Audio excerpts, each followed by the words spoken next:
रुख करते हैं। हमारे साथ अनुराग भदौरिया हैं। तारिक अनवर है। अनुराग भदौरिया, ये इतनी बुरी हार क्यों हुई है महागठबंधन की?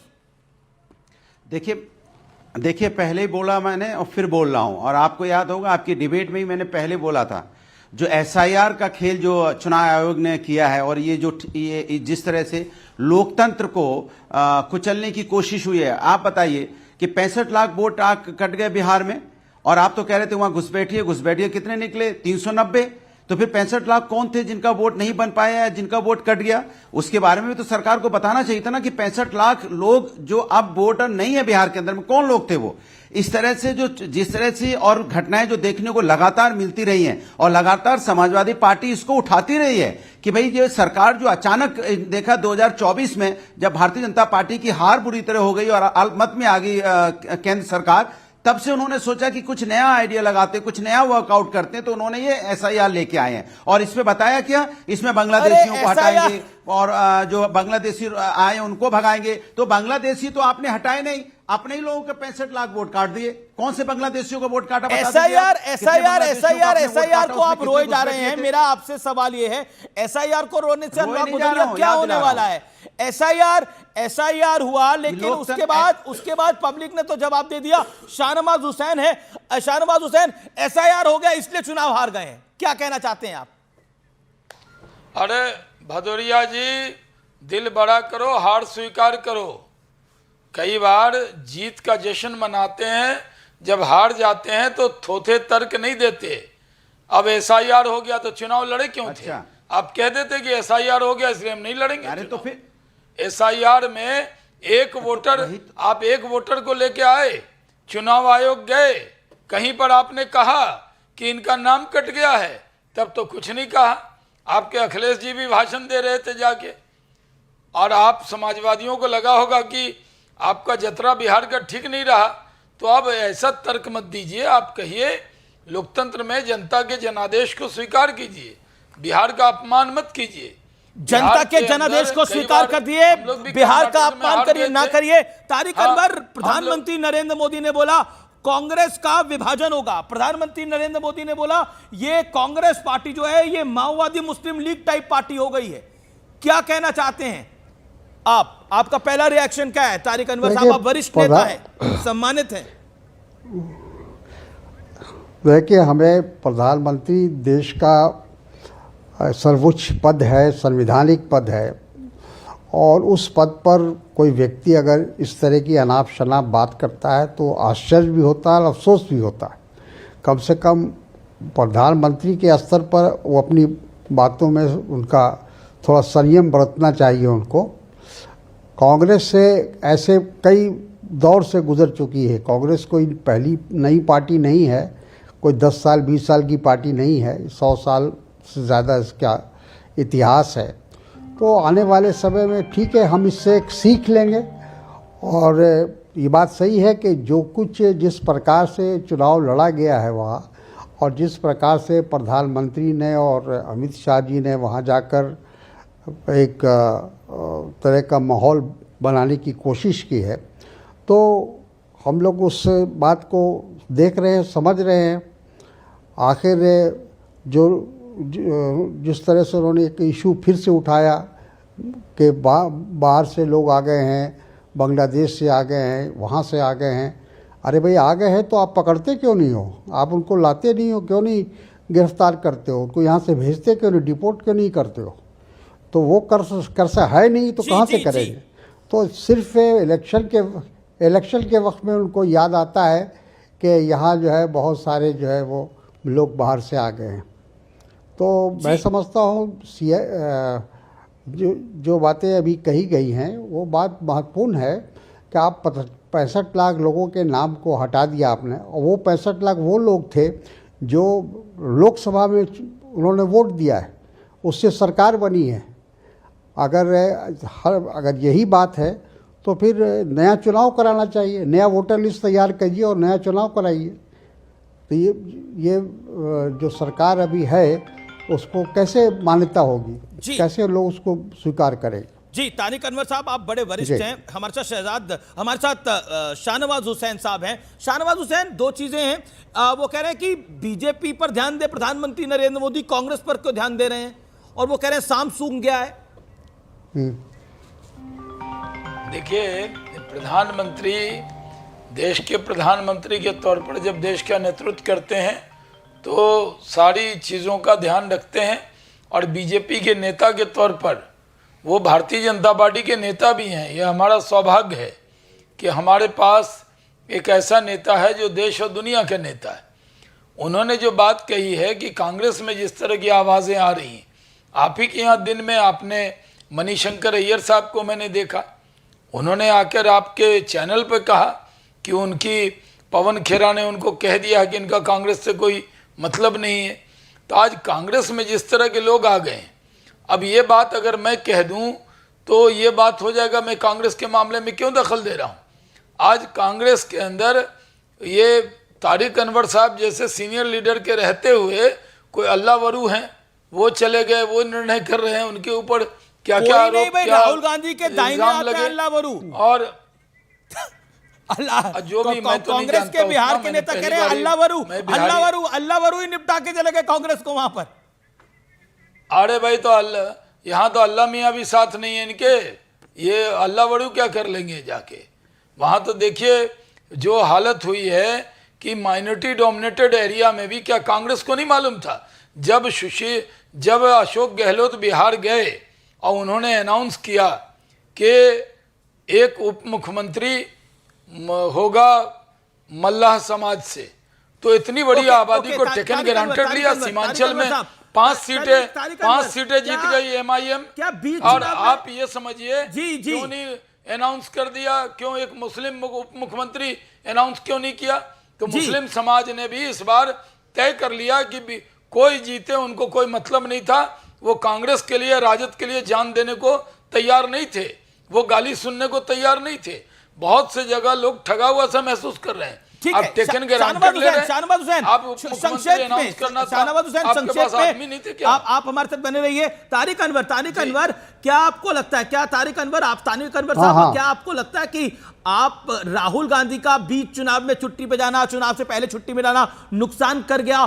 बीजेपी कह रही है, कुछ पॉलिटिकल पंडित कह रहे हैं वेकेशन मोड ने ही लुटिया डुबो दी, वेकेशन मोड ने, छुट्टी वाले मोड ने। नहीं, ऐसा बिल्कुल नहीं, ऐसी कोई बात नहीं है। तो आपको लगता है वेकेशन पे जाना चाहिए ज्यादा से ज्यादा छुट्टी पे? नहीं, राहुल गांधी ने जितना बिहार में समय दिया, हमको लगता है कि किसी दूसरे राज्य के चुनाव में इतना उन्होंने समय नहीं दिया होगा। 16 दिन तो वो लगातार जो उन्होंने यात्रा की, और उसके अलावा भी वो लगातार जब उनको बुलाया गया वो आए, भाषण दिए, पब्लिक मीटिंग अटेंड किया।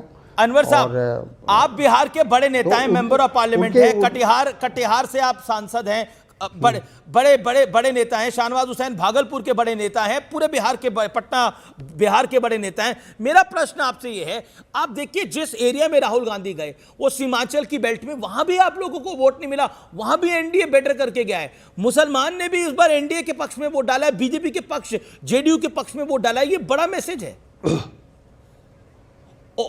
और ओवैसी को साथ ना लेना भी गलती होगी। ये धारणा ही ऐसा है, देखिए ऐसा है, ये धारणा गलत है कि मुसलमान कोई अलग से कोई फैसला लेता है। आप इतिहास उठा के देखिए, चाहे वो 67 हो, 77 हो, 89 हो, या और भी ऐसे मौके आए हैं कई बार, जो वो हमेशा मुख्य धारा के साथ जाता है। हाँ, ये ज़रूर है कि वो सांप्रदायिक शक्तियों के साथ नहीं जाता है, क्योंकि जो आप देख रहे हैं, शाहनवाज साहब तो बोल रहे हैं कि डिप्टी सीएम मुसलमान क्यों नहीं हुआ। अब भारतीय जनता पार्टी अगर इस तरह की बात करती है तो हमको आश्चर्य होता है। जो पार्टी एक विधायक, एक सांसद नहीं बना सकती है मुसलमानों को, वो कह रही कि डिप्टी चीफ मिनिस्टर क्यों नहीं बनाया। तो सवाल ये है कि हम लोग, कांग्रेस से हमेशा इस बात का ध्यान रखती है कि समाज के हर वर्ग को लेकर चलने में हमारा यकीन है, भरोसा है। ठीक है, हम ये चुनाव किसी वजह से, बहुत सारे कारण हैं, उस पर हम लोग बैठकर उस पर चर्चा करेंगे और कारणों पर ही बात कर रहे हैं। देखिए अब तो नतीजों को आए हुए समय हो गया। मैं कह रहा हूं हम कारणों पर ही बात कर रहे हैं। तो मैंने एक कारण छुट्टी बोला, दूसरा कारण बोला ये सन ऑफ मल्ला को डिप्टी सीएम डिक्लेयर कर देना, ये बड़ा कारण हो गया, और इसके अलावा ओवैसी को साथ ना लेना ये बड़ा कारण हो गया, और वोट चोरी की बात करना, प्रधानमंत्री की मां को गाली देना, छठी मैया के बारे में कुछ इधर उधर बोल देना। अरे ऐसा है कि ओवैसी को साथ लेना हमारे नीति के खिलाफ, हमारी विचारधारा के खिलाफ है। हम जब एक तरफ हिंदू कट्टरपंथियों के खिलाफ हम स्टैंड लेते हैं तो मुस्लिम कट्टरपंथी को कैसे अपने साथ ले सकते हैं?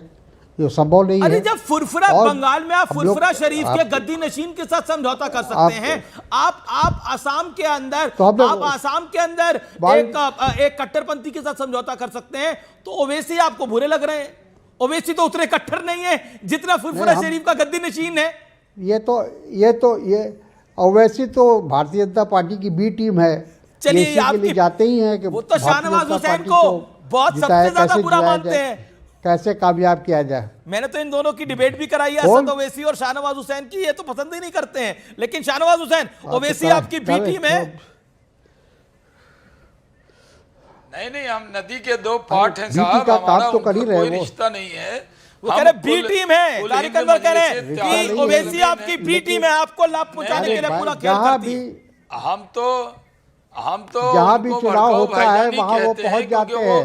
15 मिनट वाले हैं, नहीं वो मैं माजरत के साथ तारिक साहब से कहता हूं कि भारतीय जनता पार्टी कट्टरपंथ के तो खिलाफ है। हम तो कहीं से भी ये 15 मिनट के लिए सेना हटा दो, पुलिस हटा दो।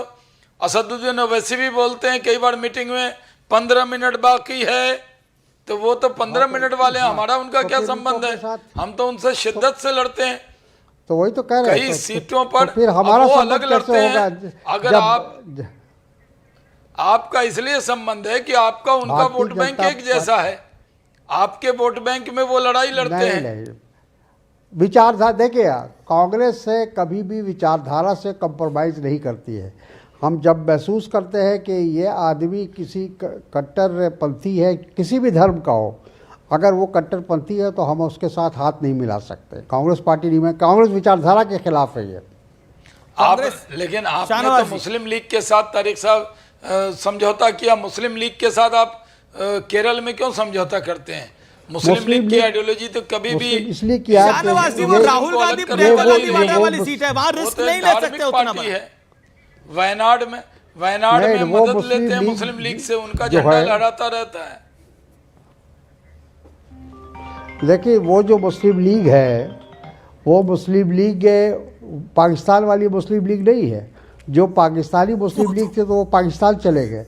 ये इंडियन मुस्लिम लीग है, इंडियन मुस्लिम लीग है। विचार तो वही है, उसी विचारधारा से निकली है जो पाकिस्तान वाली मुस्लिम लीग है, उसी विचारधारा से निकली है। जिन्ना वाली विचारधारा वो चली गई पाकिस्तान। जो अलगाववादी मुस्लिम लीग थी, जो पाकिस्तान बनाने के पक्ष में थी, वो पाकिस्तान चली गई। अनवर साहब, ये जो है ये इंडियन मुस्लिम लीग है। फुरफुरा शरीफ का गद्दी नशीन कट्टरपंथी है कि नहीं है?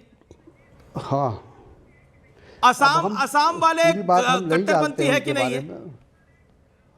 नहीं, जो भी है हम उनको किसी तरह भी स्वीकार नहीं करेंगे। अगर हमने किया है तो आगे उसको फिर दोबारा वो काम कर लो, दोबारा नहीं करेंगे। ऐसे लोगों के साथ हम कट्टरपंथियों के खिलाफ हैं, चाहे वो किसी भी धर्म, जाति, बरादरी के हो। जी शाहनवाज जी कुछ कहना चाह रहे हैं? शाहनवाज जी 40 सेकंड। जो लोग देखिए जी मैं कह रहा हूं कि जिस तरह असदुद्दीन ओवैसी ने मुसलमानों के नाम पे कुल हिंद मजलिस इत्तेहादुल मुस्लिमीन बनाई, उसी तरह मुस्लिम लीग ने मुसलमानों के नाम पे बनाई, उसी तरह बदरुद्दीन अजमल ने आसाम के अंदर बनाई, आपने उससे भी समझौता किया। फिर हमारी बी टीम कहते हैं। असदुद्दीन ओवैसी से हमारा कोई रिश्ता नहीं है। हमारे तो कई मुद्दों पर उनके बड़े तकरार होते हैं। खुद मैंने कई डिबेट उनसे की है और खुल के मैं कहता हूं कि जो रजाकार थे, रजाकारों से जो निकले हुए लोग हैं वही कुल हिंद मजलिस इत्तेहादुल मुस्लिमीन में है।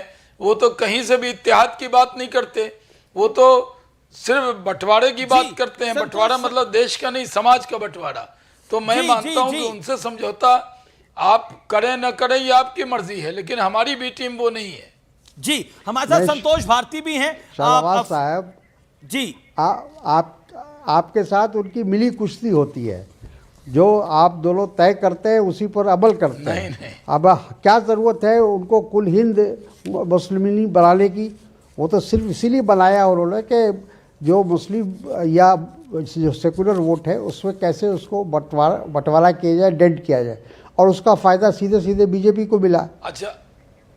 अच्छा हमारे साथ संतोष भारती भी हैं। साहब वो संतोष आपके भारती साथ रहे हैं, वो आपके साथ नहीं 1 मिनट 10 सेकंड जी 20 वो सेकंड लीजिए। तारिक अनवर साहब के साथ सरकार में जब वो यूपीए की गवर्नमेंट थी तो सरकार में MIM पूरा सपोर्ट करता रहा है। यूपीए 1 में ये तारिक साहब जानते हैं। यूपीए 1 में भी यूपीए 2 में भी यूपीए 1 में वो ओवैसी आपके की साथ ही सपोर्ट रहे से सरकार चलती थी और ओवैसी का सपोर्ट था। उनकी तकरीर पर मैंने सोनिया गांधी जी को ताली बहुत बार बजाते देखा है। मैं पार्लियामेंट में था, मैंने खुद सामने ही देखा है। आप लोगों को तब बहुत पसंद थे, आज आपको वो पसंद नहीं आ रहे। देखिए ये यहाँ अलग बात है। हम नहीं, न्यूक्लियर डील पर भी आपको सपोर्ट अगर किया था विचारिक देखिए इशू पर कोई भी सपोर्ट कर सकता है। आपको भी बहुत सारे लोग सपोर्ट करते हैं, भारतीय जनता पार्टी को, नरेंद्र मोदी जी की सरकार को कई लोग सपोर्ट करते हैं, लेकिन बहुत से इशू पर अलग भी होते हैं। बहुत से इश्यूज पे अलग भी होते हैं। इशू होता है लेकिन संतोष भारती है हमारे साथ, वरिष्ठ पत्रकार है, फॉर्मर मेंबर ऑफ पार्लियामेंट है, ये भी कुछ पूछना चाहते हैं। संतोष भारती, ये जो डिबैकल हुआ है, ये जो इतना बड़ा डिबैकल हुआ है महागठबंधन का, इसको आप कैसे करते हैं? आपका सवाल क्या है शाहनवाज हुसैन से और तारिक अनवर से? इन दोनों से एक ही सवाल है कि अभी जो शाहनवाज साहब से कि जो आपने जितने वादे किए हैं उन वादों को पूरा करने का कोई टाइम फ्रेम आपके दिमाग में है या एक बार एसेस करके करेंगे?